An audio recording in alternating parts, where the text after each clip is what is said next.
Hasa katika mchana wa leo, maisha yetu ya kiroho huwa ni maisha ya kipekee. Kuna maisha haya ya kimwili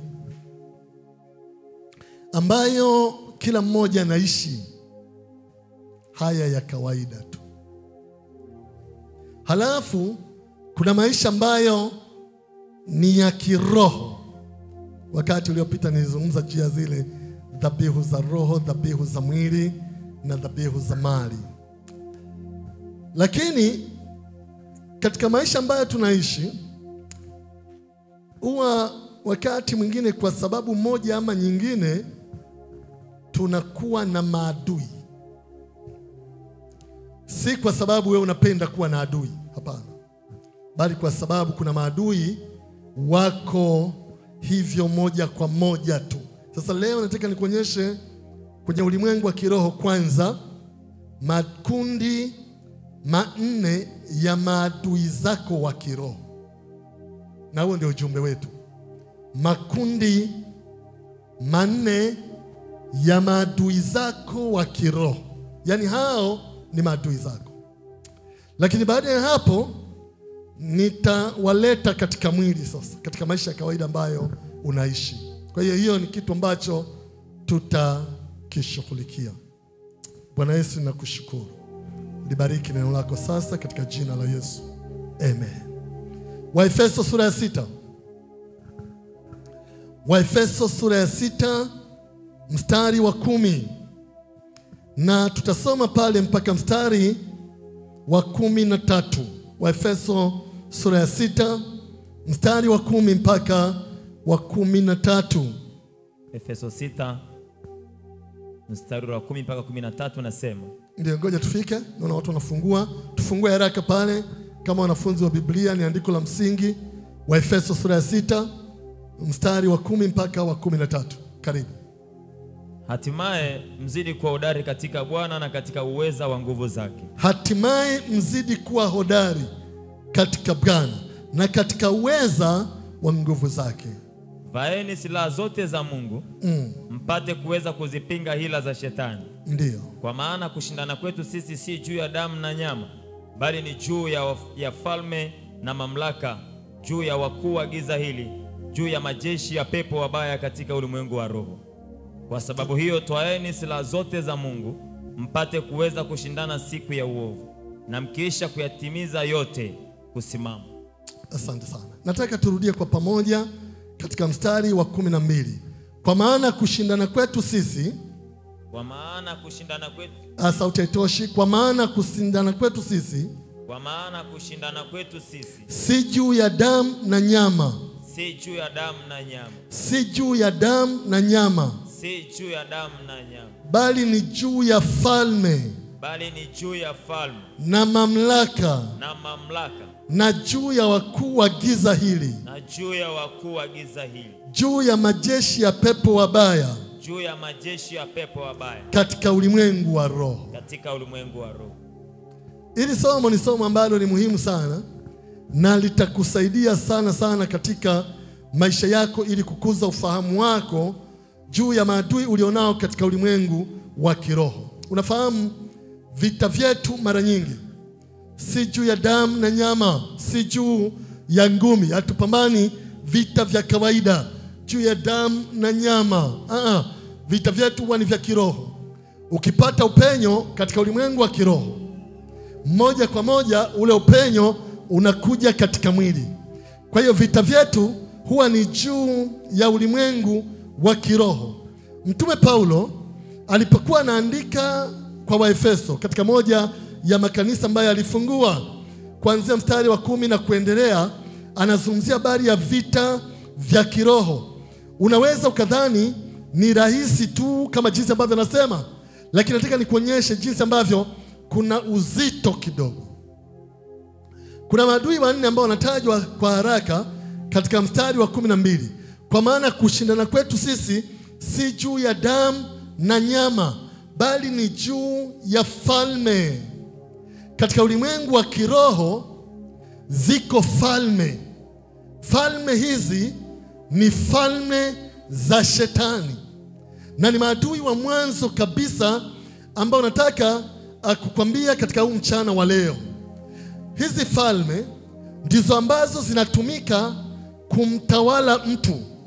Unaposikia mtu ametawaliwa na roho ya umasikini, unaposikia ametawaliwa na roho ya magonjwa, unaposikia ametawaliwa, zinazotawala huwa ni falme, ni roho ambazo ziko katika nafasi ya ufalme. Sasa nitakuonyesha taratibu na itakusaidia sana. Na ndio maana kuna watu ambao anaweza kawa haumwi kabisa, lakini ana umasikini wa kutisha na hatoki kwenye hilo.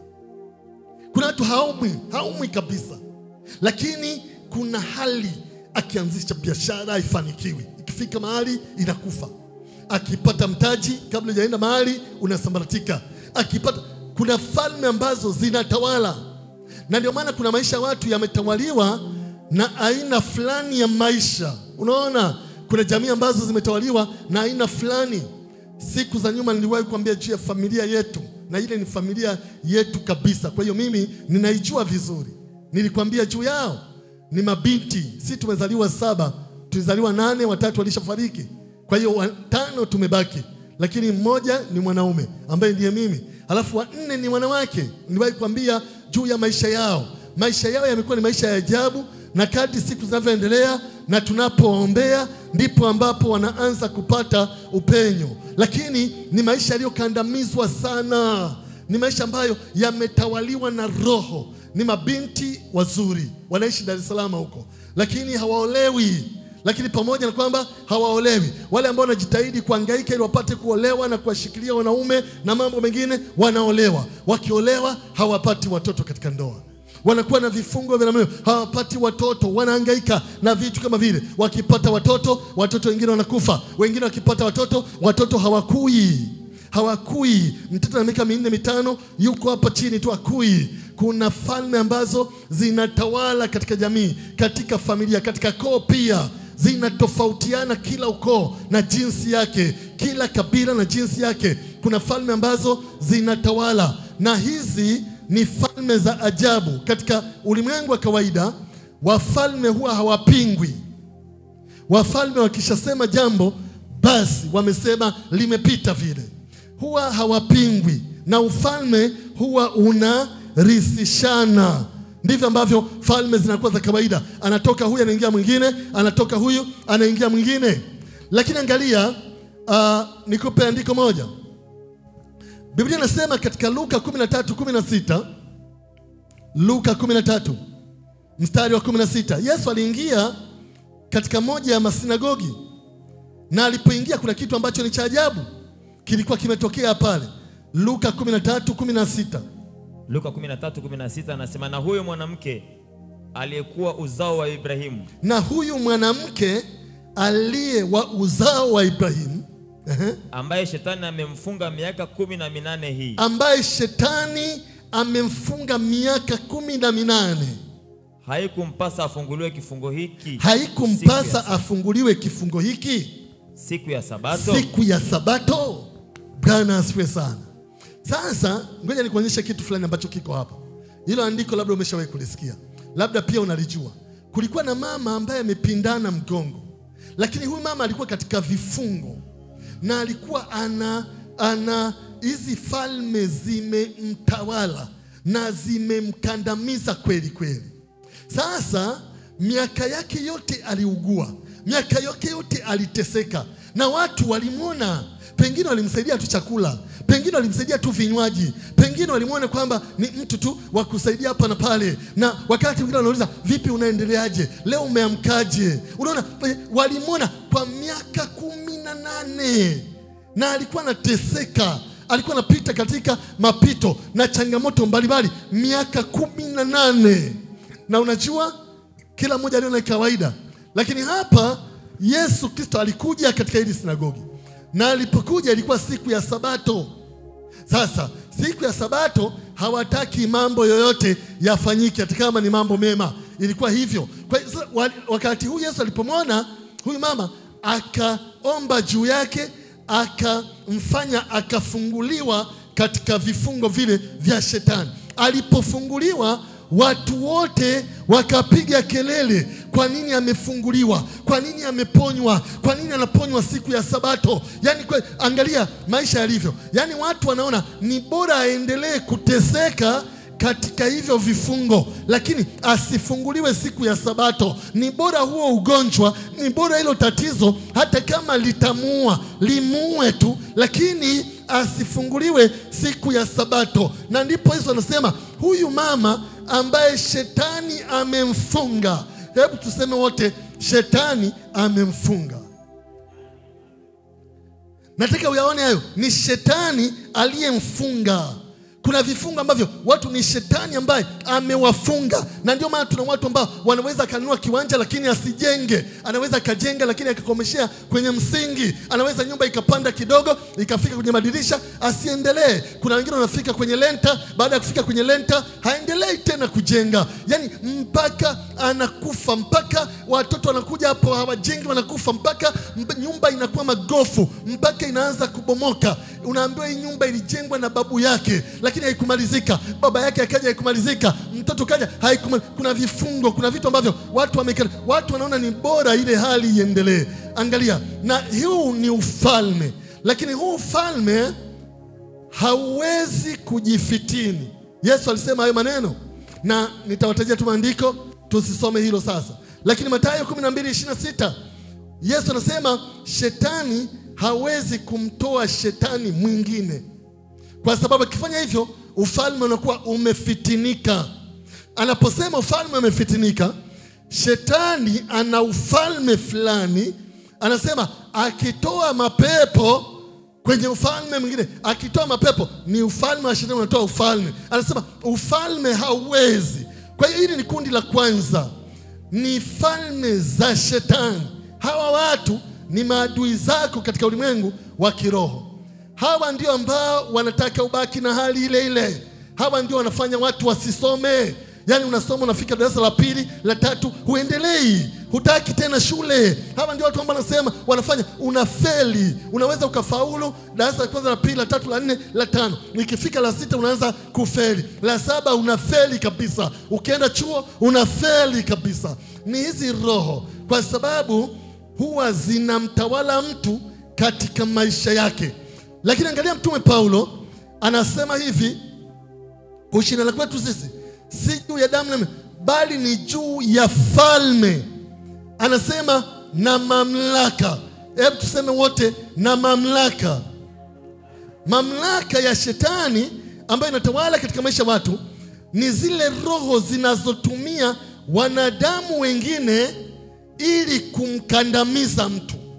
Yani kuna roho zinatumia wanadamu ili kukandamiza, na nitakwambia baadaye jinsi ya kuzishughulikia, na tutazishughulikia hapa na utafunguliwa katika jina la Yesu, na utatoka ukiwa umefunguliwa kwa jina la Yesu, na familia yako itafunguliwa kwa jina la Yesu. Wakati mwingine wewe unaweza ukawa huru lakini familia haiko huru. Unaweza ukawa huru lakini mume wako hayuko huru. Unaweza ukawa huru lakini mke wako hayuko huru. Unaweza ukawa huru lakini wazazi hawako huru. Unaweza ukawa huru. Unaona, mimi nimetoka kwenye familia ambayo ni ajabu kidogo, kwa sababu familia yetu wanaamini mambo ya ushirikina, wanaamini sana mambo ya uganga, wanaamini sana vitu vya kichawi.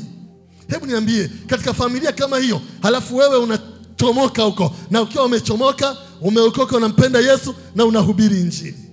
Bwana asifiwe sana. Hizi roho ziko, na kuna watu fulani kwenye Matendo ya Mitume 19, andikeni tu, Matendo ya Mitume 19 mstari wa 13 mpaka wa 16. Twaweza tukasoma Elisha. Twaweza tukasoma, ni kundi lile la wana wa Skewa. Matendo ya Mitume 19. Twende pale. Matendo ya Mitume 19 mstari wa 13. Mstari wa 13 unasema mpaka wa 16. Baadhi ya Wayahudi wenye kutangatanga, nao ni wapunga pepo, wakajaribu kutaja jina la Bwana Yesu juu ya waliopagawa na pepo wachafu, wakisema, ninawaapisha kwa Yesu yule anayehubiriwa na Paulo. Walikuwako wanasaba wa mtu mmoja Skewa, Myahudi, kuhani mkuu, waliofanya hivyo. Yule pepo mchafu akawajibu, akawaambia, Yesu namjua, na Paulo namfahamu. Lakini ninyi ni nani? Na yule mtu alipagawa na pepo mchafu akawarukia wawili, akawaweza, akawashinda, hata wakatoka mbio katika nyumba ile, hali wa uchi na kujeruhiwa. Amen. Hali wa uchi na kujeruhiwa. Sasa hapa hawa watoto wa Skewa, ni mzee mmoja anaitwa Skewa, alikuwa na watoto 7. Hawa watoto walikuwa ni watoto wa ajabu kidogo. Biblia inasema ni wenye kutangatanga, ni watu ambao hawatulii, ni watu ambao wakai mahali pamoja, ni watu ambao wanazunguka, ni watu ambao wanafanya vitu mbalimbali. Lakini Biblia inasema hivi kwamba hawa watoto wa Skewa walikuwa wanapunga pia pepo. Yaani wao wenyewe walikuwa na roho za kupunga pepo. Angalia, baadhi ya Wayahudi wenye kutangatanga nao ni wapunga pepo. Yaani wao wenyewe walikuwa wapunga pepo. Sasa kinachotokea ni kwamba wapunga pepo, hii lugha sijui kama unaweza kuifahamu sana, lakini katika maeneo tofauti, kuna maeneo kama kule Dar es Salaam na huko pwani wanapenda hivyo vitu sana.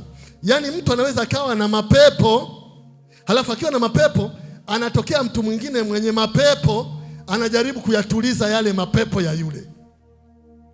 Bwana asifiwe sana. Wanaweza kumwagia maji, wanamwogesha maji, au pamoja na kumwagia maji, wengine wanamuuliza, unataka nini? Unataka nini?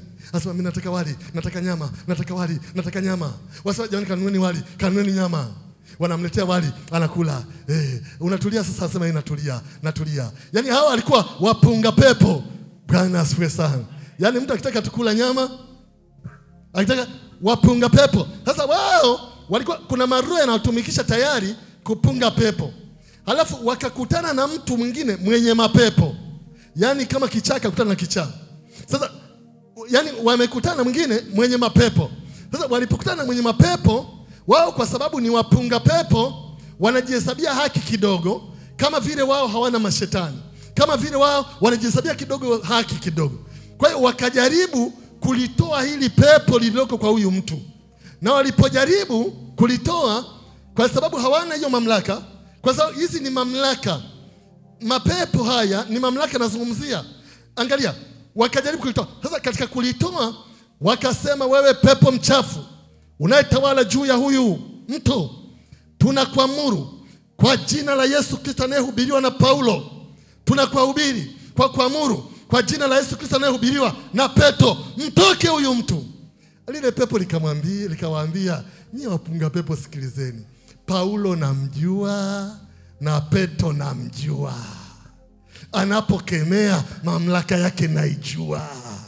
Anapokemea nguvu zake nazijua. Nyie ni akina nani? Bwana asifiwe sana.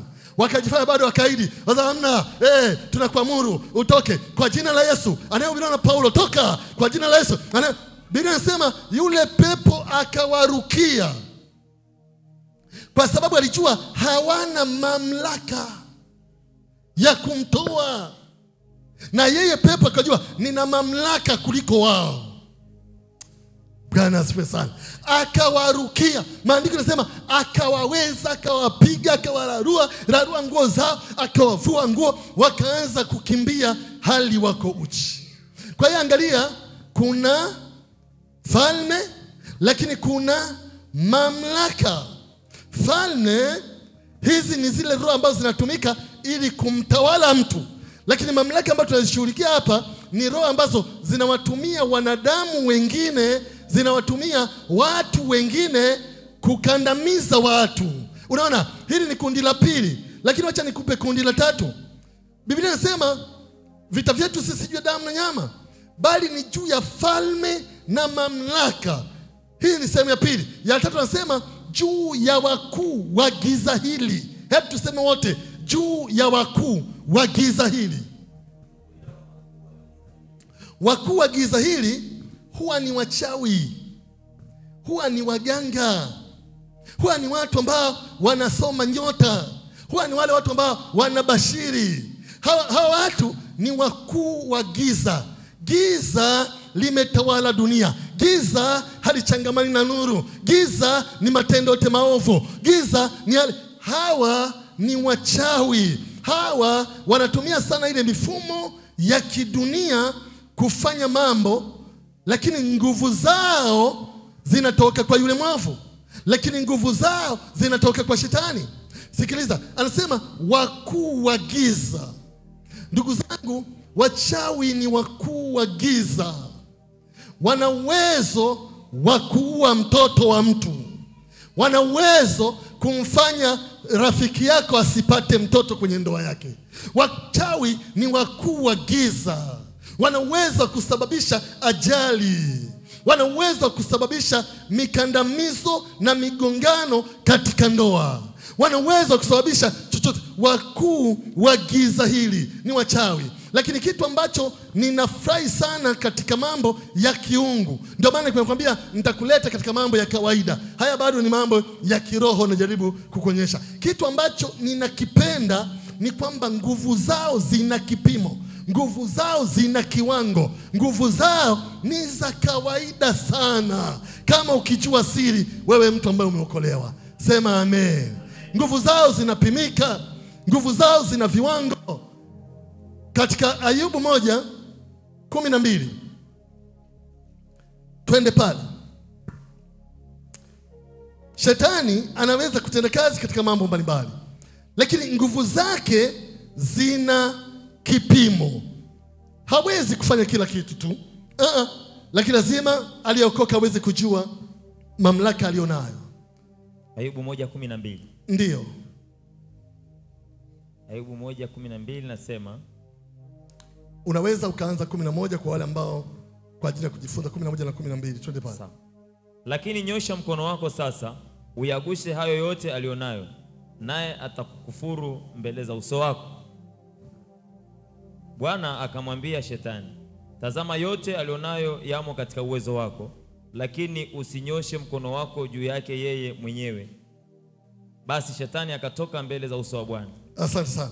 Angalia, Shetani alipokwenda kujihudhurisha kule mbele za Bwana, aliambiwa, unamwona mtumishi wangu Ayubu? Umemwona huyo Ayubu?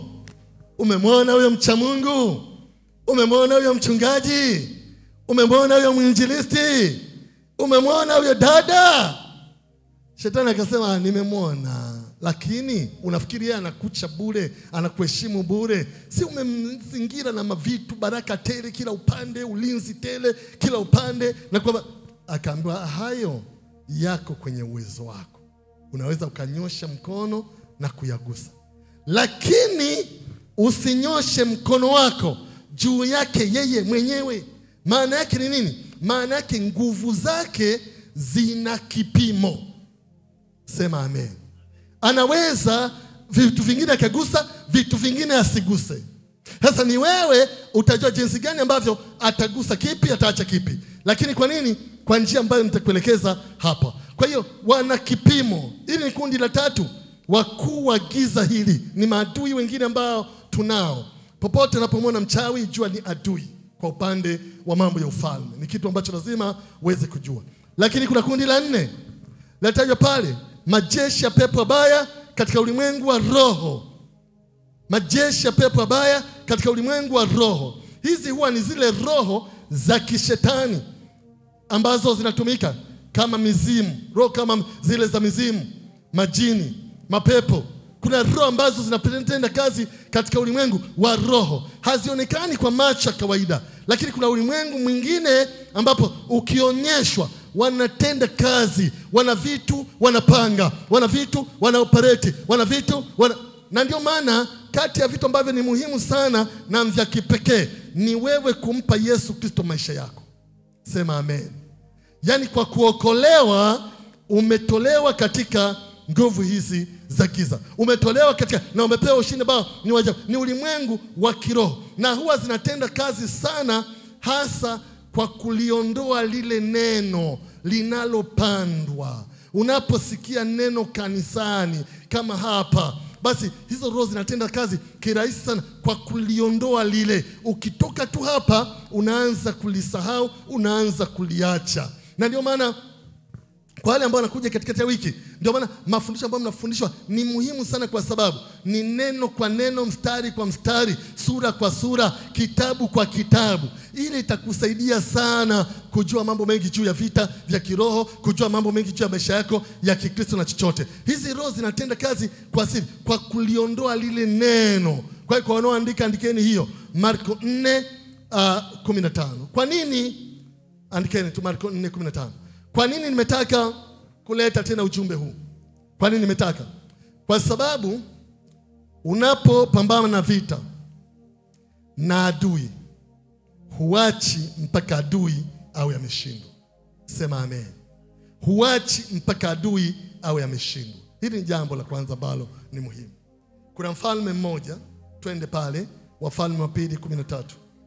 Huyu mfalme ni mfalme ambaye, Wafalme wa Pili 13:14.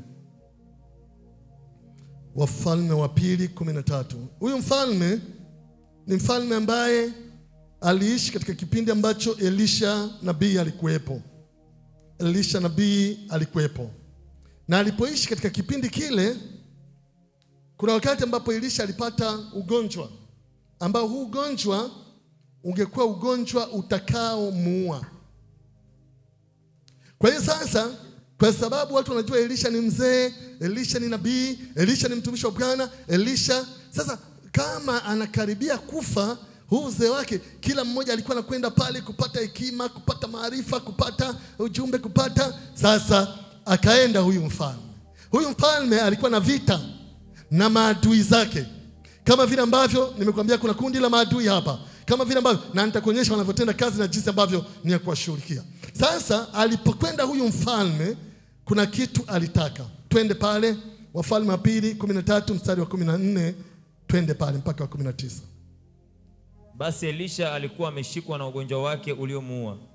Naye Yoashi mfalme wa Israeli akateremka amtazame, akamlilia mbele yake, akasema, baba yangu, baba yangu, gari la Israeli na wapanda farasi wake. Elisha akamwambia, toa uta na mishale. Naye akatoa uta na mishale. Akamwambia mfalme wa Israeli, weka mkono wako katika uta. Naye akaweka mkono wake juu yake. Elisha akaweka mikono yake juu ya mikono ya mfalme. Akasema, lifungue dirisha linaloelekea mashariki. Akalifungua. Basi Elisha akasema, piga. Akapiga. Akasema, mshale wa Bwana wa kushinda, naam, mshale wa kushinda Shamu, kwa maana utawapiga Washami katika Afeki hata utakapoangamiza. Akasema, itwae mishale. Akaitwaa. Akamwambia mfalme wa Israeli, piga chini. Akapiga chini mara 3, akaacha. Yule mtu wa Mungu akamkasirikia, akasema, ingalikupasa kupiga mara 5 au mara 6, ndipo ungaliipiga Shamu hata kuiangamiza, bali sasa utaipiga Shamu mara 3 tu. Asante sana. Bwana asifiwe sana. Bwana Yesu asifiwe. Huyu mfalme Yoashi alikuwa kwenye vita. Ulikuwa ni wakati wa vita. Sasa anakwenda kwa Elisha nabii. Na Elisha alikuwa ameshikwa na ugonjwa ambao unaweza ukamua. Wakati wote ugonjwa utamua. Sasa alipokwenda akamlilia. Maandiko yanasema akamlilia, halafu akaongea naye. Na alikuwa anaongea maneno muhimu sana, kwa sababu anatafuta hekima ya mwisho. Nabii kabla hajaondoka, mtumishi kabla hajaondoka, atoe neno la baraka, atabiri juu ya vita hivi na mambo mengine. Na alipofika wakati anamlilia, yule Elisha akamwambia, toa uta na mishale, chukua upinde na mishale. Halafu kisha chukua upinde na mishale, wakaelekea katika moja ya madirisha. Walipoelekea katika moja ya madirisha, wakalifungua lile dirisha. Na yule mtu alipokuwa ameshika ule upinde na mshale namna hii, Elisha akaenda akaweka mikono yake juu ya huyu mtu. Akaweka mikono yake juu ya huyu mfalme. Alafu akamwambia piga. Na alipomwambia piga, akapiga mshale. Alipopiga, Elisha akasema, mshale wa kushinda Washami, mshale wa ushindi kwa mfalme na mambo mengine. Alipomaliza, walipokuwa wanaongea maneno hayo, baadaye akamwambia apige mishale chini. Kwa hiyo akachukua mishale akapiga chini. Sasa huyu mtu kwenye kupiga chini, kupiga kule aliona kama ni sehemu ya kupata upenyo, ni sehemu ya kupata mafanikio, na maneno ni ya ushindi. na maneno ni ya baraka. Lakini alipoambiwa piga chini, akapiga mara ya kwanza. Anangojea Elisha sasa, akamwambia piga tena, akapiga mara ya pili. Akamwambia endelea, usiache, akapiga mara ya tatu. Alipopiga, kwa sababu anaona anapiga chini, akaacha kupiga.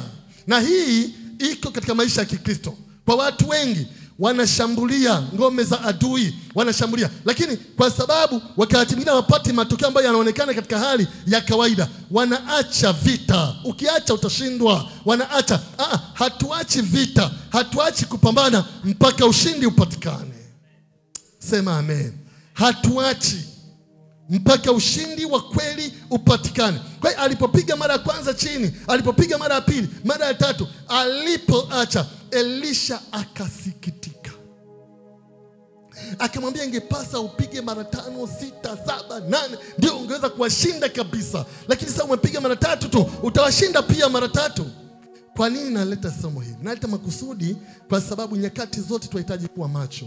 Maisha yetu ni maisha ya ajabu. Wakati mwingine unaweza kuona kuna changamoto wa Kristo anapitia. Kwa nini tunapitia changamoto? Tumefanyika wana wa Mungu, tumefanyika wana wa ufalme. Kwa nini bado kuna changamoto? Kwa nini bado kuna mambo magumu? Kwa sababu maisha yetu ni maisha ya kivita. Wakati mwingine hatujui kwa nini tumeitwa maaskari. Tunaitwa maaskari kwa sababu maisha yetu ni maisha ya kivita. Wakati wote na wakati tunatakiwa kuwa tayari. Sisi ni taifa la kivita. Lazima nyakati zote tuwe macho. Tunapokosa kuwa macho, wakati mwingine tunapokosa kuwa macho, ndipo adui anapata nafasi kwa kuingilia fahamu zetu, kwa kuingilia akili zetu, kwa kuingilia. Angalia katika ile andiko la Marko nimekupa, linasema kwamba adui anachofanya, watu wanapotoka tu waliposikia neno, analiondoa lile lilopandwa mioyoni mwao. Kwa hiyo ndio maana tunahitaji kujifunza ili tuweze kupambana tena na tena. Sasa nataka nikupe njia ambazo ni rahisi katika maisha ya kawaida, ambazo twaweza kupambana na yule mwovu shetani. Na ukipata ushindi hapo, umepata ushindi kabisa. Ukipata upenyo hapo, umepata upenyo kabisa. Twende tena katika Luka pale. Luka sura ya 10 sasa. Twende pale.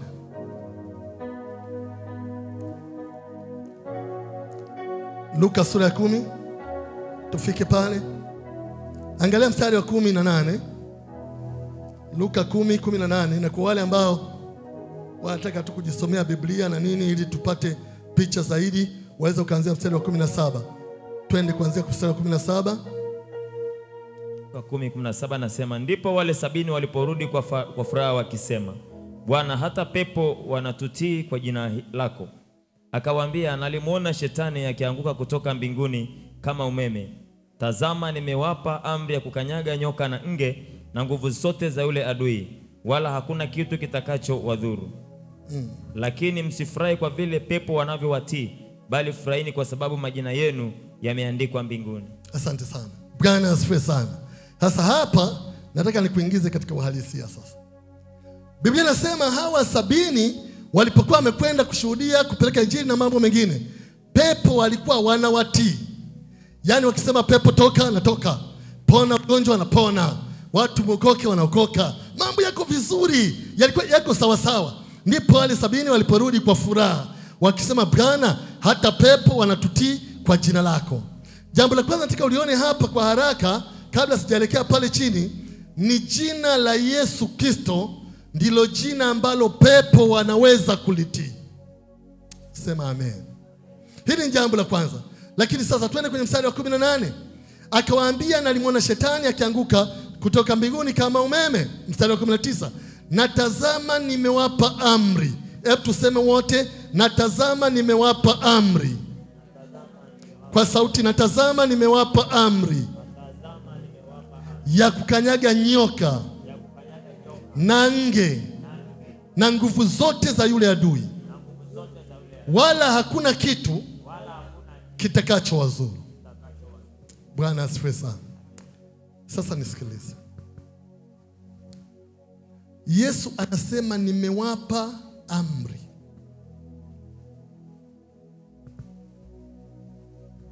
Kwenye maandiko mengine anasema nimewapa mamlaka.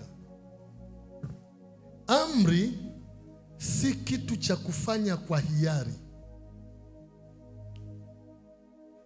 Amri ni kitu cha lazima. Anasema tazama, nimewapa amri ya kukanyaga nyoka. Hebu tuseme wote, ya kukanyaga nyoka. Sema tena, ya kukanyaga nyoka. Sema tena, ya kukanyaga nyoka. Sema tena, ya kukanyaga nyoka. Hii lugha ni lugha ya kibiblia. Nyoka huwa ni wakali.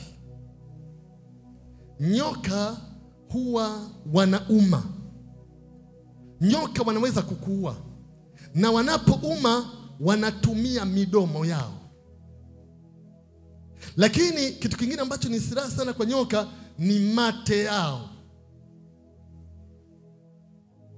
Mate yao ni hatari sana. Wanapogonga wanatumia pia mate, na wakati mwingine ukitema yale mate yakiingia mtu kwenye mate ama chochote, weza tukawa kipofu.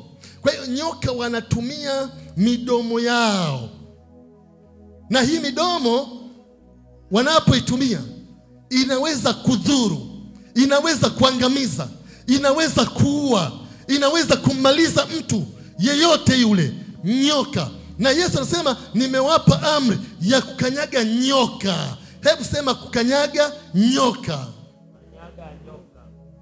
Nyoka anatakiwa akanyagwe. Kukanyaga ni kumweka chini. Kukanyaga ni kumshusha thamani. Kukanyaga ni kumpuuza. Kukanyaga ni kumfanya kwamba yeye si kitu. Lakini nyoka yeye anashambulia kwa kutumia midomo. Na lisitiza hilo kwa sababu ni muhimu kuliko vile ambavyo unafikiri na kuliko vile ambavyo unalisoma. Anashambulia kwa kutumia midomo. Sasa katika hili ni watu wale ambao katika maisha yako, kumbuka nashughulikia yale makundi ya maadui. Na haya makundi ya maadui, kwa taarifa yako nikwambie, zile falme, zile mamlaka, wale wakuu wa giza, wale mapepo mabaya, wanatumia sana midomo. Sikiliza, yani ni kitu ambacho hata wachawi wanatumia sana midomo.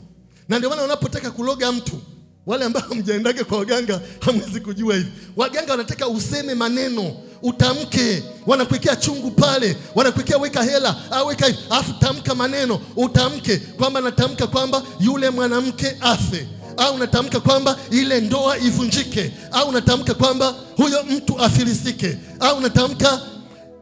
Maneno ni muhimu. Sasa Yesu anapozungumza hivi, kwa sababu Paulo ametuambia vita vyetu ni juu ya kina nani? Si juu ya damu na nyama.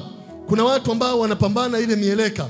Mieleka ile mimi ile mara chache naweza kuona ikipita hivi, lakini huwa sipendi sana kwa sababu ya aina ya mapambano yenyewe. Yani pambano analoweza kuona mtu mpaka anataka kumalizika. Hawakatagi tamaa mapema. Lakini wanapopambana katika ile mieleka, zile wrestling, wanapotazama katika zile ni mpaka yani kama refa asipoingilia.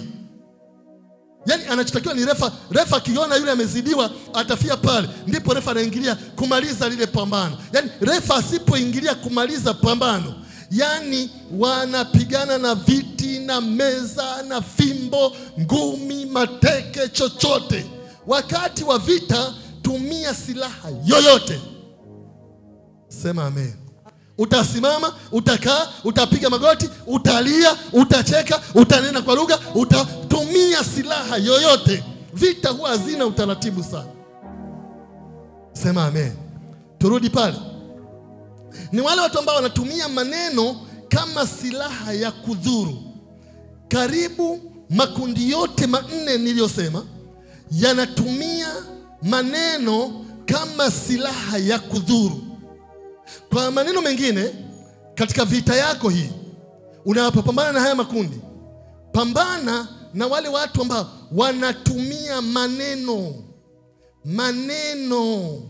ili kudhuru maisha yako, maneno ili kudhuru familia yako, maneno ili kuidhuru ndoa yako, maneno. Yani wanatumia maneno, na haya maneno wanaweza kutumia ukiwa naye uso kwa uso. Anaweza kukwambia utaona, nitakukomesha, utanjua mimi nani. Maneno wanatumia. Lakini sio tu ukiwa nao, wanaweza pia wakatumia maneno haya ukiwa huko nao. yani uko pembeni. Yani habari unazoletewa unaambia fulani anavyosema, fulani anavyosema, fulani anavyosema. Yani maneno, wanatumia maneno kinyume chako. Hawa ni nyoka. Hatuwaiti nyoka kama nyoka kwa sababu ya mazingira ya jamii, lakini ni nyoka. Wanatumia maneno, maneno yao ni sumu. Maneno yanaweza kuharibu ndoa yako. Wanaweza kuingia kwenye ndoa yako wakaweka maneno kwa mume wako, ndoa ikavunjika. Wanaweza kaweka maneno kwa mke wako, ndoa ikavunjika. Maneno yao ni sumu. Wanaweza kuwachonganisha ndugu mliozaliwa pamoja, wakachomika maneno, ndugu mkashindwa kuelewana. Nimeona watu ambao hawaelewani na watoto wao, hawaelewani na wazazi wao kwa sababu ya maneno. Maneno ni ya ajabu. Kuna watu wamefukuzwa kazi kwa sababu kuna watu wamepandikiza maneno kwa matajiri wao. Maneno ni ya ajabu. Kuna watu wangepata upenyo, wangepata kazi, wangepata, lakini watu wamepeleka maneno. Kwa hiyo unapopambana katika vita hii ya kiroho ambayo ninazungumzia kwa maadui hao wanne, wanatumia maneno, lazima uweze kufahamu. Lakini Yesu anasema hivi, nimewapa mamlaka ya kukanyaga nyoka, anasema na nge. Hebu tuseme wote, na nge. Sema tena, na nge. Wangapi wanafahamu nge? Mnafahamu nge? Nge huwa ni waajabu sana. Nge yeye unapomuona kwa mbele yuko vizuri, na anapotembea yuko vizuri, ila nge anadhuru watu, ana athari, anauma, analeta shida kupitia mkia. Bwana Yesu asifiwe. Bwana asifiwe. Kupitia mkia wake. Kwa maneno mengine, kwa mbele anaonekana vizuri, lakini nyuma yake amebeba sumu. Nge kwa nyuma amebeba sumu. Anasema nimewapa amri ya kukanyaga nyoka na nge. Nge huwa wanauma kwa kutumia sana mikia yao. Mikia huwa iko nyuma na si mbele. Kwa kawaida kwa mbele wanaonekana wako vizuri, wanaonekana hawana shida, wanaonekana hawana tatizo. Hawa nge huwa ni hatari kuliko vile ambavyo unafikiri, kwa sababu hawa katika maisha ya kawaida ni watu ambao wanaonekana wazuri kwako, wanaonekana kwa mbele ni wazuri, wanaonekana ukikaa nao ni wazuri, wanaonekana mkiongea ni wazuri, wanaonekana mkipanga mambo ni wazuri, lakini wakikuacha kidogo tu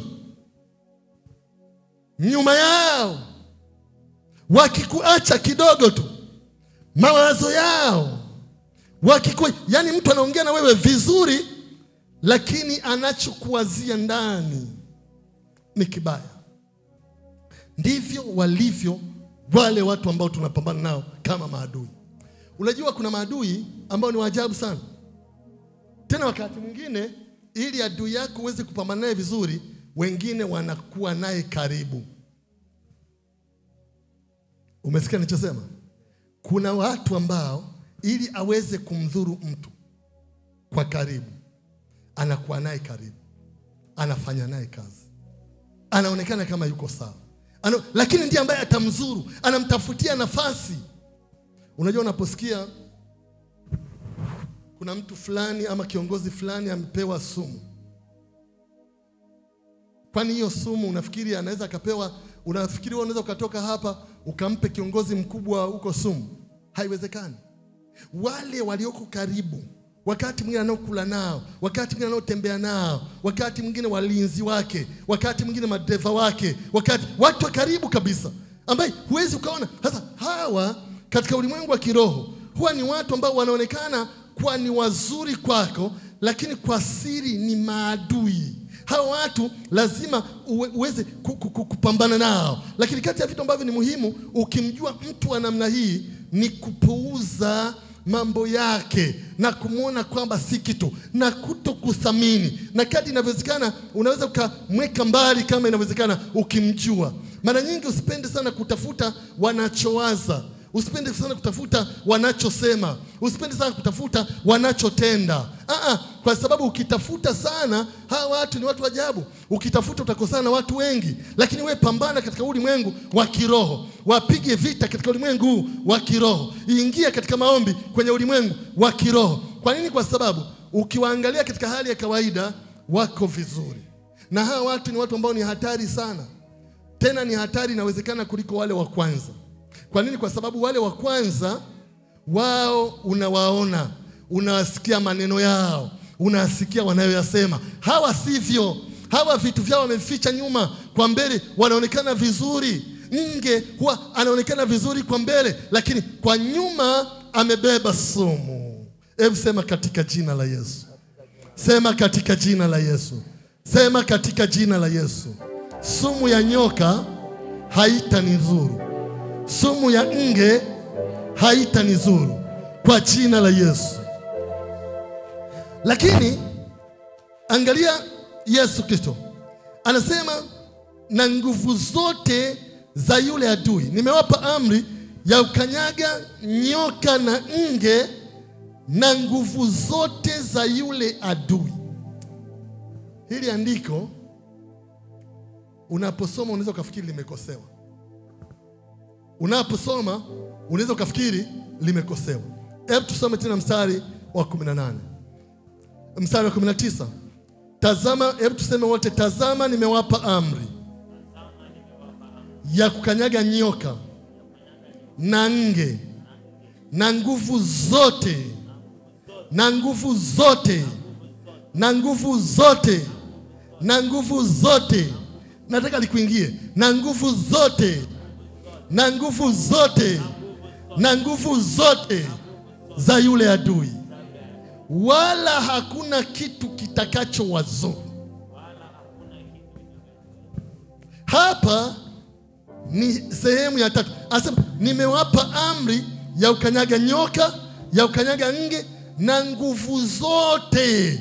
Nguvu zote. Jamani, ni nguvu zote. Hakuna zilizoachwa. Za mizimu hazijaachwa, za kichawi hazijaachwa. Ni nguvu zote. Anasema na nguvu zote za yule mwovu, na nguvu zote za yule mwovu, zote. Nguvu zote za falme, nguvu zote za mamlaka, nguvu zote za wakuu wa giza, nguvu zote za pepo wabaya katika ulimwengu wa roho, na nguvu zote za yule adui. Wewe hapo ulipo umepewa amri, umepewa mamlaka ya kukanyaga nyoka na nge, na nguvu zote. Hebu sema nguvu zote. Sema nguvu zote za yule adui. Jamani, ni nguvu zote. Na ndio maana wakati mwingine wewe mwenyewe ukikwama mahali, nataka useme mimi nimekwama hapa. Lakini amri unayo, na amri imetolewa na Yesu Kristo.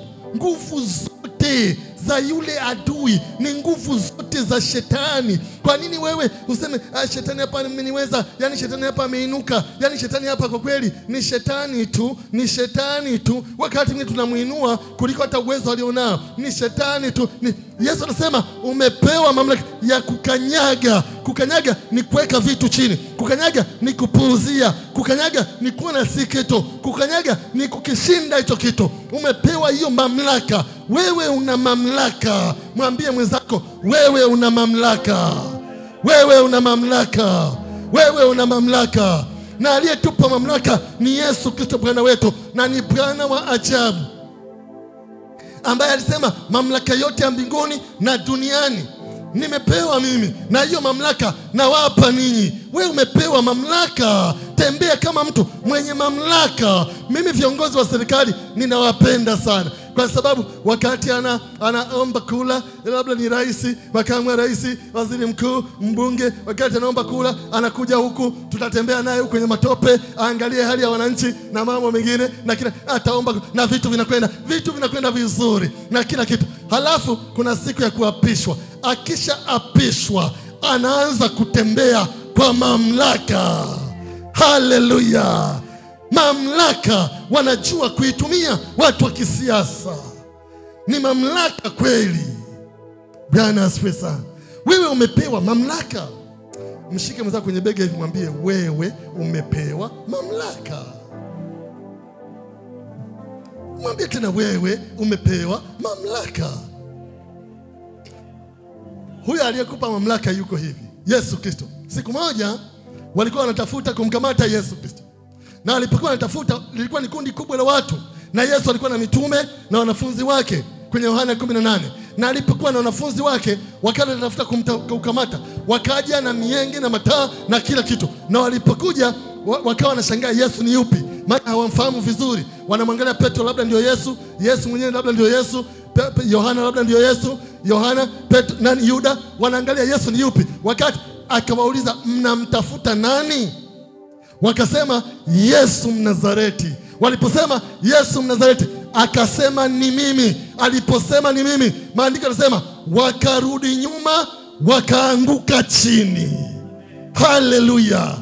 Amekupa huyo mamlaka. Maandiko yanasema mbele zake kila goti litapigwa. Kwa nini utembee kwa kutishwa? Kwa nini utembee kwa kuogopa? Kwa nini utembee ukiwa na hofu? Wewe ni mtu mwenye mamlaka. Tembea kama mtu mwenye mamlaka. Ishi kama mtu mwenye mamlaka. Kula kama mtu mwenye mamlaka. Fanya huduma kama mtu mwenye mamlaka. Unayo mamlaka ya kukanyaga nyoka. Hawa watu ambao wanakudhuru kwa maneno, kanyaga. Wale watu ambao pia kama nge wameweka sumu nyuma, wanaonekana vizuri, lakini kanyaga. Lakini anasema na nguvu zote za yule adui. Hebu sema katika jina la Yesu. Sema katika jina la Yesu. Mchana wa leo ninakanyaga nguvu zote za wachawi, nguvu zote za mizimu, nguvu zote za hasara, nguvu zote za kuzimu, kwa jina la Yesu. Hebu simama kwa miguu. Tumepewa amri. Mimi nataka ukishindwa, wewe ndio useme nimeshindwa.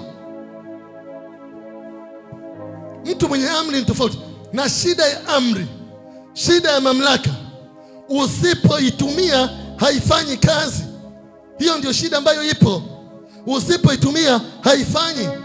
Amewapa amri. My God. Amewapa amri ya kukanyaga nyoka na nge na nguvu zote. Shetani hana kitu kwako.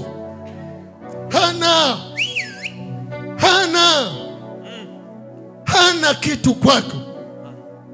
Maana wewe umepewa mamlaka ya kukanyaga nyoka na nguvu zote.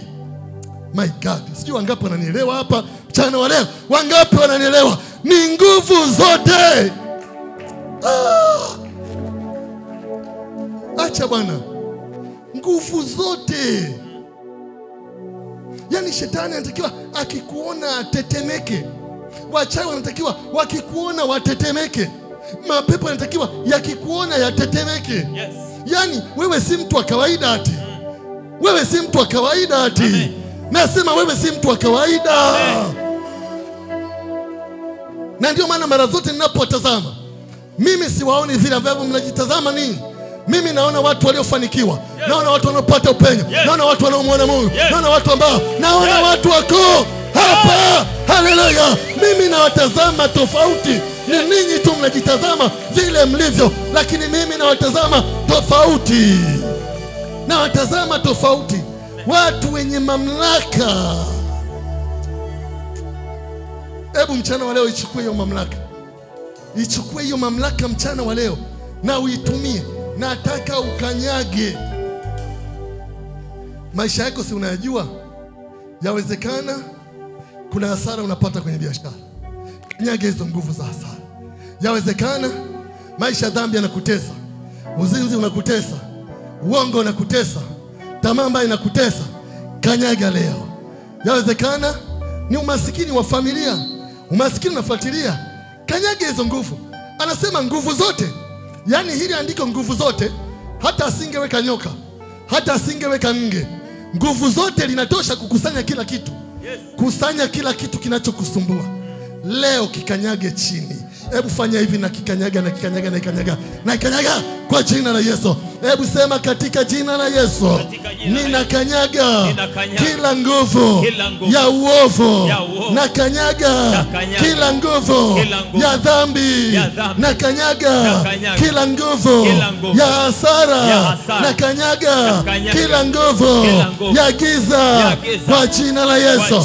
Kila nguvu inayonifanya nishindwe, kila nguvu inayonifanya nifeli, kila nguvu inayonifanya nisifanikiwe, leo naikanyaga, naikanyaga, naikanyaga, naikanyaga kwa jina la Yesu. Jina la Yesu. Hebu endelea kanyaga sasa kila nguvu zote ambazo zinakufuatilia katika ulimwengu wa roho. Tumeshajifunza hizo mbinu sasa katika jina la usinyamaze, usinyamaze. Fungua kinywa chako, kanyaga kila kazi zote za adui katika jina la Yesu Kristo. Na kanyaga kila kazi, na haribu kila nguvu yote ya kichawi, ya kiganga, ya majini inanishambulia kwa siri katika jina la kanyaga, kanyaga kila nguvu yoyote inayokushambulia kwa njia ya ndoto, ukiwa umelala usiku, inayokushambulia wazi wazi. Umeona jinsi ambavyo vinatenda kazi katika ile makundi manne, jinsi ambavyo zile roho zinatenda kazi. Wewe kanyaga sasa kulingana na jinsi ambavyo tumejifunza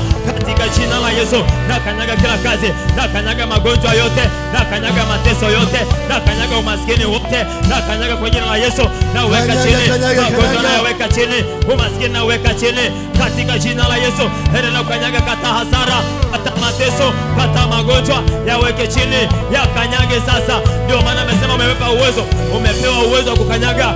Wewe uwe juu yao, wewe ukiwe juu ya magonjwa, wewe uwe juu ya shida zisiwe juu yako, zisikukandamize katika jina la Yesu Kristo. Nakataa, endelea kukataa. Wale ambao wananyamaza wataendelea kukandamizwa, lakini wewe ambaye unafungua kinywa chako, Bwana atakupa neema tena, utatoka hapo katika mchana wa leo katika jina la Yesu. Natoka, nakanyaga kila kazi, nakanyaga kila roho, nakanyaga kila mbinu wanayotumia kwa jina la Yesu, kwa jina la Yesu, kwa jina la Yesu. Napiga kila kazi yote, nakanyaga kila roho kandamize katika ulimwengu wa roho zinazotukandamiza kwenye ndoa, kwenye biashara, kwenye elimu, kwenye huduma. Tunakataa kwa jina la Yesu Kristo. Tunaziweka chini, tunaziweka chini. Weziweke chini, weziweke chini, weziweke chini, weka chini kila roho ambayo inakukandamiza, weka chini mapepo na majini yote yakae chini yako. Wewe uwe juu kwa jina la Yesu, wewe uwe juu kwa jina la Yesu. Tumeambiwa kwamba wanatumia maneno, wanatumia vinywa. Futa maneno yote walionena katika ulimwengu wa roho yanaoleta madhara kwako. Futa haya maneno yao, futa maneno yao, futa matendo yao kwa jina la Yesu Kristo wa Nazareti. Endelea kufuta, endelea kufuta. Futa sasa kila neno walilonena, iwe ni chini ya bahari, iwe ni angani, iwe ni kwenye masali, iwe ni kwenye migomba, iwe ni kwenye misitu, iwe ni kwenye miti. Futa ya maneno walionenwa, iwe ni kwa sadaka gani. Leo tunaenda na damu ya Yesu, tunafuta kila neno kwa jina la Yesu Kristo wa Nazareti. Nafuta kila neno, nafuta kila neno yalionenwa na wachawi, yalionenwa na waganga, yalionenwa na majini, yalionenwa na shetani. Nalifuta kwa jina la Yesu Kristo, nalifuta kwa damu ya Yesu, nalifuta kwa damu ya Yesu, nalifuta kwa damu ya Yesu. Yes, endelea tukufuta. Futa ya maneno yalionenwa juu ya watoto wako, yalionenwa juu ya biashara yako. Wao wananena maneno. Umesikia jinsi ambavyo tumejifunza ya kwamba wananena maneno, wanatumia maneno kukuua, wanatumia maneno kuua biashara yako, wanatumia maneno kuua huduma yako. Wewe futa mchana wa leo. Tumepewa mamlaka yote mbinguni na duniani. Wewe tumia hiyo mamlaka uliopewa, tumia mamlaka uliopewa katika jina la Yesu. Futa ya maneno yote ambayo yameleta madhara. Unaona ndoa yako haina amani, wao wametamka maneno usipate amani. Futa ya maneno yao katika jina la Yesu Kristo wa Nazareti. Sikiliza. Biblia inasema nimewapa mamlaka ya kukanyaga nyoka na nge na nguvu zote za yule adui, wala hakuna kitu kitakachowazuru. Hakuna. Na mchana wa leo nataka tuombe ulinzi juu ya maisha yetu. Hatutadhuriwa na wachawi, hatutadhuriwa kwa sumu, hatutadhuriwa kwa risasi, hatutadhuriwa kwa chochote kile. Sema katika jina la Yesu. Katika jina la Yesu. Neno lako linasema wazi. Wala hakuna kitu wala hakuna kitu kitakachowazuru. Mchana wa leo ninakataa kudhurika kwa namna yoyote, kudhurika kwa sumu, kwa chakula, kwa vinywaji, kwa uchawi, kwa chochote, kwa jina la Yesu. Mchana wa leo ninaomba ulinzi juu ya maisha yangu, kwa jina la Yesu. Ulinzi juu ya wokovu wangu, ulinzi juu ya huduma yangu, kwa jina la Yesu. Maisha yangu yalindwe na wewe Bwana. Kazi yangu ilindwe na wewe Bwana. Familia yangu ilindwe na wewe Bwana, kwa jina la Yesu. Kwa jina la Yesu. Pale ulipo, nataka ushikane mikono hivi. Nataka uwaombee watu hawa. Waombee ulinzi wakati vitu viko chini ya miguu yao. Biblia inasema wala hakuna kitu kitakachowazuru. Kuna vitu vingi vinazuru watu, lakini hawa hawatadhurika kwa chochote, kwa sababu maombi yako ni ya kipekee na yanakwenda mbele za Mungu katika mchana wa leo. Muombee huyu mama ulinzi, muombee huyu baba ulinzi, muombee kwamba alindwe na Mungu. Jeshi la malaika limlinde, jeshi la malaika lionekane likimzingira, jeshi la malaika limsaidie. Ulinzi. Biblia inasema wala hakuna kitu kitakachowazuru. Kitu amejumlisha karibu vitu vyote unavyoweza kufikiri vyaweza kuwa na madhara kwa ajili ya huyo mtu. Sema katika jina la Yesu, ninaomba kwa ajili ya ndugu yangu mchana huu leo, asidhurike na kitu chochote. Kwa jina la Yesu namwombea ulinzi, namwombea amani, namwombea furaha. Kwa jina la Yesu alindwe na nguvu za Mungu kwa njia ya imani, kwa jina la Yesu. Kama waraka wa kwanza wa Petro unavyosema, sura ya 1 mstari wa 5, nanyi mnalindwa na nguvu za Mungu kwa njia ya imani. Ndivyo ninavyoomba mtu huyu asidhurike na uchawi, asidhurike na sumu, asidhurike na mizimu, asidhurike na nguvu za giza, kwa jina la Yesu. Hebu omba juu yake sasa. Inua sauti yako, inua sauti yako katika jina la Yesu Kristo. Omba juu yake sasa, omba juu yake kwa jina la Yesu Kristo. Mwombe baraka, mwombe ulinzi, mwombe amani. Onekana Bwana ukimtetea. Bwana awe upande wake kwa jina la Yesu Kristo. Bwana awe upande wake, Bwana awe upande wake, Bwana awe upande wake, Bwana awe upande wake kwa jina la Yesu Kristo. Liwepo jeshi la malaika mbele yake na nyuma yake, liwepo jeshi la malaika kulia na kushoto. Bwana amlinde anapoingia, amlinde pia anapotoka, amlinde anapokuwa mijini, amlinde anapokuwa vijijini kwa jina la Yesu Kristo. Bwana amtetee, Bwana awe upande wake kwa jina la Yesu Kristo, kwa jina la Yesu Kristo. Bwana ninaomba kwa uwezo wako na ninaomba kwa nguvu zako kwa jina la Yesu Kristo. Neema yako itoshe, rehema zako zitoshe, na fadhili zako zitoshe Bwana juu ya mtu huyo kwa jina la Yesu Kristo. Atetewe na wewe, awe salama, awe salama, awe salama, awe salama, awe salama, awe salama, awe salama, awe salama, awe salama, awe salama kwa jina la Yesu Kristo. Mamlaka Bwana ambayo umetoa ya ukanyaga nyoka na nge, imsaidie na nguvu zote za yule adui, imsaidie kwa jina la Yesu Kristo. Wala kisiwepo kitu chochote kitakacho mzuru kwa jina la Yesu Kristo. Awe salama anapoingia na anapotoka, awe salama akiwa mijini na mashambani, awe salama akiwa maeneo ya kazi, awe salama akiwa maeneo ya biashara, awe salama akiwa katika masomo, awe salama katika yale masomo yake kwa jina la Yesu Kristo. Awe salama katika jina la Yesu, awe salama. Bwana msaidie, Bwana mtetee, Bwana mpiganie, Bwana uwe upande wake kwa jina la Yesu Kristo. Mzingire na jeshi la malaika katika jina la Yesu Kristo. Wema wako Bwana na uwe upande wake katika jina la Yesu Kristo. Asante Bwana majeshi. Mponye pia na magonjwa, ponye pia na nguvu za giza kwa jina la Yesu Kristo. Kansa, presha, kisukari vikae mbali naye. Kila aina magonjwa ya kupoza, kila aina magonjwa ya presha vikae mbali naye. Magonjwa yote ya TB yakae mbali naye. Hakuna kitu ambacho kitamzuru katika jina la Yesu Kristo.